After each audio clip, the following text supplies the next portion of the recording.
So, for now, it's not possible for you to live in your own home with your family, and someone else will be looking after you. We call this person a carer, and they are there to make sure that you are safe and well looked after.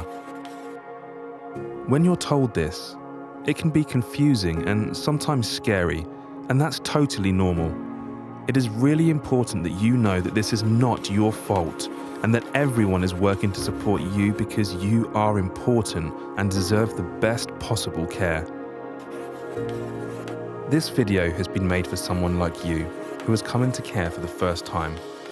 Hopefully, it will help you to understand a bit about what's going on and who you can talk to if you need to ask anything else or are worried.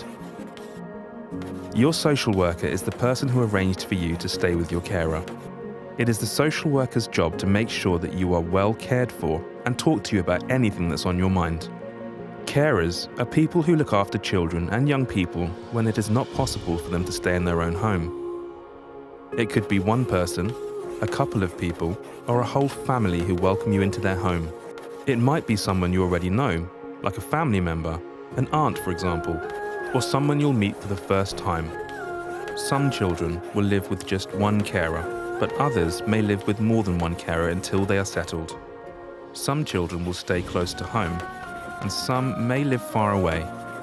We will always try our best to find children a place close to their home, but sometimes that's not possible. We hope you will get on with your carer, and that you will be able to tell them what is on your mind. Take time to talk to each other, because remember, you're getting to know each other, and often that can take a while and a bit of patience.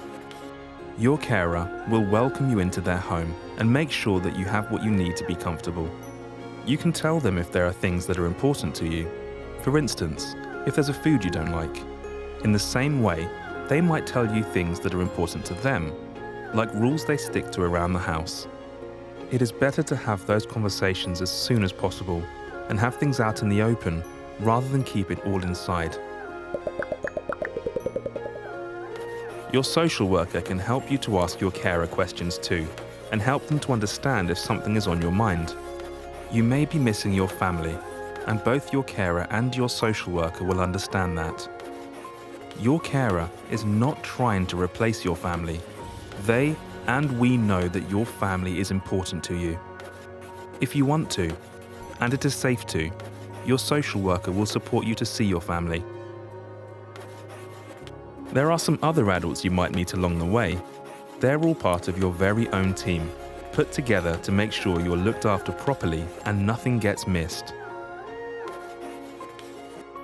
This video has covered lots of things, and you are bound to have some questions. So do talk to your social worker. They want to hear all of your questions, big and small, about anything that is on your mind. It can be hard to know what is in store, even for your social worker. What is clear is that you are the most important person in this situation. Whatever happens, your safety and care is above all.